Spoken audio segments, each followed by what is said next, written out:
Moi moi ja tervetuloa uuden videon pariin. Tällä videolla me tehdään patalaput. Mä käytän tässä tätä ompelupakettia, mutta voit tietysti käyttää niitä materiaaleja, mitkä sulla itsellä on. Pienempi pala on ripustuslenkkejä varten ja sitten tarvitaan 4 palaa tätä päällikangasta, eli 2 kumpaankin lappuun ja sitten niiden lisäksi vielä nämä pehmikehuovat, jotka tulee sitten sinne lappujen väliin. Sitten tarvitaan vielä ompelulankaa, sakset, mittanauha tai viivotin ja nuppineuloja taikka sitten ompeluklipsejä. Ne klipsit melkein on kätevämpiä näin paksun työn kanssa. Aloitetaan ripustuslenkistä ja silitetään siihen taitteet. Ensin tällä lailla kaksinkerroin.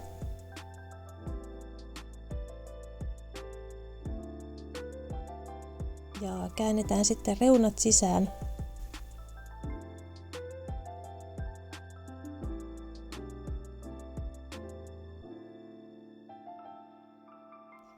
Ja taitetaan se vielä kerran niin, että se on nelinkerroin.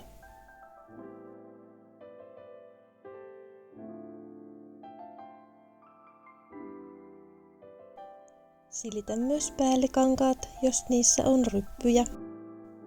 Jos haluat pyöristää kulmat, niin kiinnitä päällikankaat yhteen klipseillä ja piirrä pyöreät reunat käyttäen apuna juomalasia tai muuta pyöreää esinettä.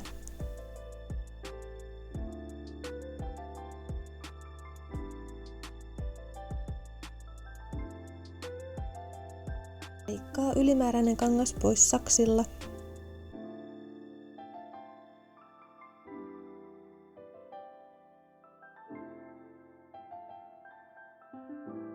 Tee sama juttu pehmikehuoville. Laita silittämäsi ripustuslenkki kaksinkerroin ja leikkaa se 2 osaan.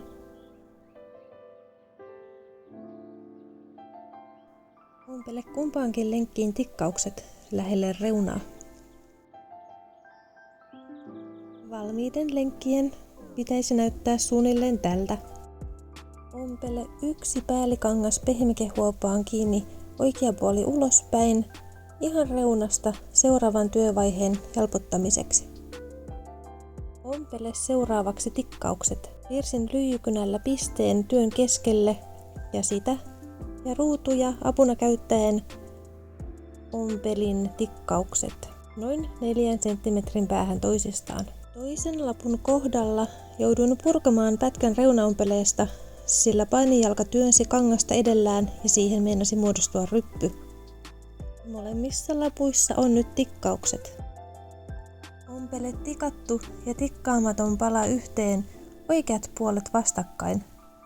Muista jättää työhön kääntöaukko.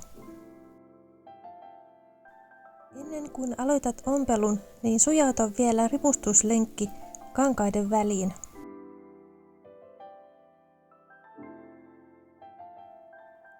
Kiinnitä se paikoilleen klipsillä ja varmista, että kaikki kangaskerrokset jäävät klipsin väliin. Ommeltuasi palat yhteen, siisti langanpätkät. Nyt on aika kääntää työ oikeinpäin kääntöaukosta. Tämä vaatii hieman kärsivällisyyttä, mutta kyllä se onnistuu.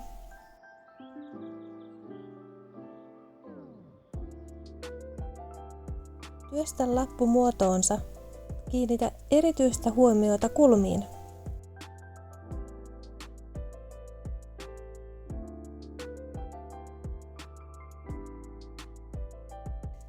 Käy reuna vielä kertaalleen läpi ja silitä se muotoonsa. Silitä samalla koko lappu. Tee samoin myös toiselle puolelle.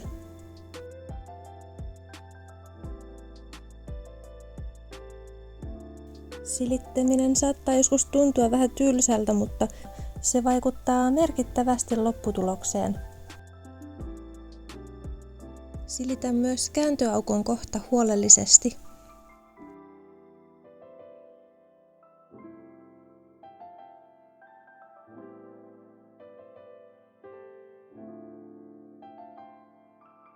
Oho, mikäs tähän on tullut? Jonkunlainen möykky, mutta ei anneta se haitata. Ompele vielä tikkaukset lappujen reunaan. Samalla kääntöaukot tulevat ommeltua umpeen. Leikkaa langanpätkät pois ja silitä laput vielä kertaalleen kummaltakin puolelta. Niin me saatiin patalaput valmiiksi ja heti käyttöön. Kiitos paljon kun katsoit tämän videon ja ihania ompeluhetkiä sinulle!